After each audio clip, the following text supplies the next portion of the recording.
Hello, my name is JOSUE Gonzalez, and this is my disease presentation on type 2 diabetes mellitus. This is for HSC306 for Professor Dominic Sturz. Let's go ahead and look at the background of this disease. Type 2 diabetes mellitus is a common metabolic disorder that causes high glucose levels in the bloodstream, known as hyperglycemia. This is due to the body's inability to regulate insulin production and secretion, or a resistance of cells to react to insulin production, or both. As a result of this, high blood sugar levels can cause damage to various organ systems and can leave a person in a more disabled state, or it can lead to the development of life-threatening complications. This type of diabetes mellitus accounts for about 90% of all cases of diabetes and is a worldwide epidemic, with an estimated 425 million people diagnosed with this disease. And the number is expected to rise to another 200 million by 2040. So the reason that I chose to present on this disease is because I have several family members that have been diagnosed with type 2 diabetes, including my father and a lot of my aunts and uncles. So with some of my family members being diagnosed with diabetes, I am also at risk of being diagnosed with this disease, again, because of my genetic disposition, ethnic background. My ethnic background is a Hispanic person. So I wanted to be more educated on this disease so that I can promote healthier habits, and with the information that I'm able to learn, I can impart that on family members, on friends as well, who may be at risk of being diagnosed with type 2 diabetes. So let's talk about the effects of this disease on an individual. Type 2 diabetes causes high glucose levels in the bloodstream, as mentioned previously, and this can result in life-threatening complications. Some of these complications include eye disease, foot problems, heart disease, kidney failure. Over time, an increased level in blood glucose levels can cause damage to blood vessels that can be small blood vessels or large blood vessels, and again, lead to these life-threatening complications. So let's talk a little bit about the cause of type 2 diabetes. It is not 100% certain what causes type 2 diabetes in an individual, but there are specific risk factors that are involved with this disease. So again, the cause of type 2 diabetes has to do with an imbalance of glucose levels in the bloodstream. The major cause of this is that the body's cells have become resistant to the effect of insulin, and this is known as insulin resistance. So the cells do not absorb glucose to be used or stored for energy. So type 2 diabetes commonly develops from obesity, aging, genetic background, and also an inactive lifestyle. So now that we've talked about the background of the disease and what type 2 diabetes is, and also some of the causes and risk factors of type 2 diabetes, let's talk about the pathophysiology of this disease. So now we've talked a lot about insulin. Well, what is insulin? So insulin is a hormone produced by the pancreas, and this hormone controls the way the body uses sugar. So now what is glucose? Glucose is sugar, and this glucose comes from the meals that we eat throughout the day. The body breaks down the food into glucose, and this is our body's main form of energy. So how does type 2 diabetes disrupt this normal process? Again, in a normal function, as someone eats a meal, that food is broken down into glucose. The pancreas then sees these levels of glucose and produces insulin, and this insulin is the hormone that helps the cells absorb glucose from the bloodstream into the cells to be used as energy. So a person with type 2 diabetes, their cells are unable to absorb glucose, and this is again known as insulin resistance. Over time, the pancreas then produces less and less insulin because the insulin that is being produced is not effective and it's not helping the body absorb that glucose. So as a result of this, blood sugar rises to dangerous levels and can affect major organs in the body. So let's talk about the signs and symptoms of type 2 diabetes. The danger with this disease is that the symptoms don't always present themselves as significant. So an individual can go years without being diagnosed. But once diagnosed, an individual can present with vascular complications. Some of the symptoms of type 2 diabetes include hyperglycemic blood levels. Again, this is because the cells are not absorbing this glucose that's in the bloodstream. A person can also be frequently fatigued. They can have blurred vision. Again, an increased level in blood glucose can affect the eyes and that organ system. Also, frequent urination is a symptom of type 2 diabetes. There's also excessive thirst, drowsiness, there's weight gain. People are at risk for cardiovascular disease. There's also blindness that can be as a symptom of type 2 diabetes, and kidney failure and amputation of lower extremities is also a symptom. Some more symptoms that can present because of type 2 diabetes include atherosclerosis, oxidative stress, hypertension, and inflammation. Now let's look at current and possible future treatments for type 2 diabetes. There has been a good amount of research that has been done that has proven that diet and exercise can both effectively treat and prevent type 2 diabetes. So now let's look at how a change in diet can prove to be effective in controlling the levels of glucose in the blood. So patients can be encouraged to include more complex carbohydrates with a low glycemic index instead of simple sugars. These simple sugars have a higher glycemic index, which result in faster elevated glucose levels. We can also encourage individuals to increase foods that are rich in fiber and which also appear to reduce surges of blood sugar linked with eating meals.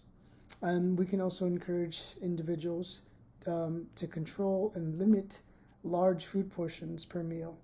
This aids in treating type 2 diabetes since food intake must match available insulin and metabolic needs. We can also encourage individuals to implement healthy and regular exercise. This is proven to be an effective treatment and also a preventative measure for individuals that are either diagnosed with type 2 diabetes, or are at risk with type 2 diabetes. Exercise can substantially increase the absorption of glucose by muscles without an increase in insulin use. While exercise also aids in controlling weight, it also reduces stress levels and it improves cardiovascular fitness. There are several oral medications that also help treat individuals with type 2 diabetes. Metformin, also known as glucophage, is usually the first medication prescribed by physicians in fighting this disease when diet and exercise alone are not effective. Metformin works by reducing the production of glucose and insulin resistance. Another oral medication that is used is sulfonylureas and meglitinides. These both help the body produce more insulin. Now, DPP-4 inhibitors and GLP-1 receptor antagonists both help lower blood sugar levels. And SGLT2 inhibitors prevent the kidneys from reabsorbing sugar into the blood. Another treatment that is used for type 2 diabetes is insulin replacement therapy. This is where individuals inject a biosynthetic form of insulin called Humulin subcutaneously to help control blood sugar levels. Infusions of this type of insulin can be administered via a traditional pump or patch pump. The patch pump is stuck onto the skin and is controlled by a separate wireless device. Individuals can also administer insulin in standardized units if they wish. So let's look at recognition strategies for type 2 diabetes. Screening is essential in helping reduce the impact of type 2 diabetes on individuals in the communities. People that are older than 40 years old should be screened annually, while individuals with additional risk factors for diabetes should be screened more frequently. Again, the risk factors include being a certain race or ethnicity, such as Native American, African American, Hispanic, Asian American, or Pacific Islander. Another risk factor is being obese and overweight, having first-degree relatives with diabetes mellitus, having a history of cardiovascular disease in the family, or hypertension. Physical activity is another risk factor, and conditions associated with insulin resistance. If a patient does not present abnormal results, they should be tested every 3 years. So now let's talk about some of the tests that can be taken to diagnose type 2 diabetes mellitus. The first test is a fasting plasma glucose test, or FPG, in which a blood sample is taken after an 8-hour overnight fast. And if the FPG level is more than 126 milligrams, that is a positive test for type 2 diabetes. Another test that can be taken is the 2-hour oral glucose tolerance test, or OGTT. This measures the plasma glucose level before and after 2 hours after the ingestion of 75 grams of glucose. If a patient's plasma glucose level in the 2-hour period sample is more than 200 milligrams, then diabetes mellitus is diagnosed. Then other test that can be taken is a hemoglobin A1C test. So in this test, if the person's result is equal to or greater than 6.5%, the patient is diagnosed with type 2 diabetes. All of these tests would be done twice by a healthcare professional to ensure a positive diagnosis of type 2 diabetes. And if the patient's results are in the higher normal range, then that person is diagnosed with pre-diabetes. So the good thing about type 2 diabetes is that it is treatable and it is preventable. So let's look at some education and prevention strategies and resources. So awareness of the signs and symptoms are extremely helpful in preventing new cases of this disease. So we can do that by educating at-risk people groups about the health complications brought on by this disease, and giving them these resources can help them take control of their health and even take preventative measures. Some of those preventative techniques include increased daily activity. If that person is living a sedentary lifestyle, we can educate them about the benefits of exercising daily. Also, choosing healthier food options is something that we can educate these people on, and also that losing weight and keeping it off is a great way to both treat and prevent type 2 diabetes. Also, we can encourage people to abstain from smoking and tobacco use, and we can also encourage these individuals to talk to their healthcare providers about this disease and if they are at risk for type 2 diabetes. There are many resources for people with type 2 diabetes that they can take. Diabetic treatment centers can provide information, and they can also provide a low-cost diagnostic testing. Some screening centers do not require medical insurance or even a visit with a doctor. And also, a quick Google search provides individuals with the opportunity to receive free information and resources to help them treat and prevent type 2 diabetes. I've also looked up on free diabetes testing kits that are offered by organizations and pharmaceutical companies, And these small tests provide free glucometers, which are small devices that are used to measure the amount of glucose in the blood. So these are great resources for people to take advantage of. These are my recommendations for someone that is either at risk of type 2 diabetes, it has pre-diabetes, or has been diagnosed with type 2 diabetes. The first thing is to get screened. Again, the symptoms of type 2 diabetes are not always very significant or present, and a person can go years without being diagnosed because they don't see the symptoms or have these symptoms. So early detection and diagnosis of this disease is crucial in giving people a better chance in fighting the health complications brought on by type 2 diabetes. Another recommendation I have is that people would take on healthier lifestyle choices. We have so many food options when we go to grocery stores and we go out to eat. And a lot of those things, they taste good, and we get a sense of pleasure in consuming these things.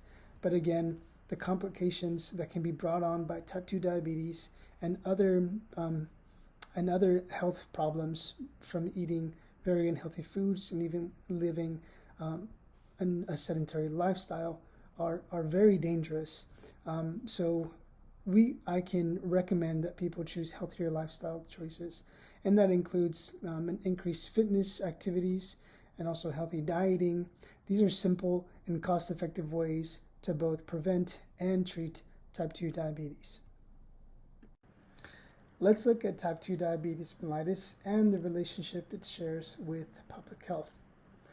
Diabetes worldwide health expenditures in 2017 were estimated to be a whopping $727 billion. In the U.S., total economic costs were $327 billion. Again, this number is expected to increase as there is an increase of individuals diagnosed with type 2 diabetes. So this has caused an increase in programs to help educate and prevent and treat type 2 diabetes. So again, all of these issues, all of these programs, all of this money has arisen because of the increase and the effect of type 2 diabetes on individuals and communities and nations. There have been several diabetes health programs that have provided strong evidence and resources on how to treat and prevent type 2 diabetes.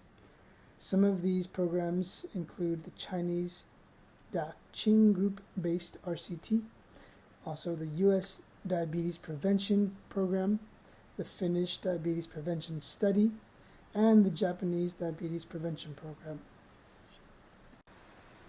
In conclusion, type 2 diabetes mellitus is a metabolic disorder that results in high levels of glucose in the bloodstream, which can then result in life-threatening complications. The high levels of glucose in the bloodstream are a result of the body's cells' inability to absorb glucose using insulin, which is a hormone created by the pancreas. Type 2 diabetes is not a death sentence and can be treated with various drugs and specific lifestyle changes. Early detection is key in fighting this disease, so individuals that are at risk for type 2 diabetes should be screened annually and more frequently if they have several risk factors. Thank you for taking the time to listen to this presentation. God bless you. Thank you for listening.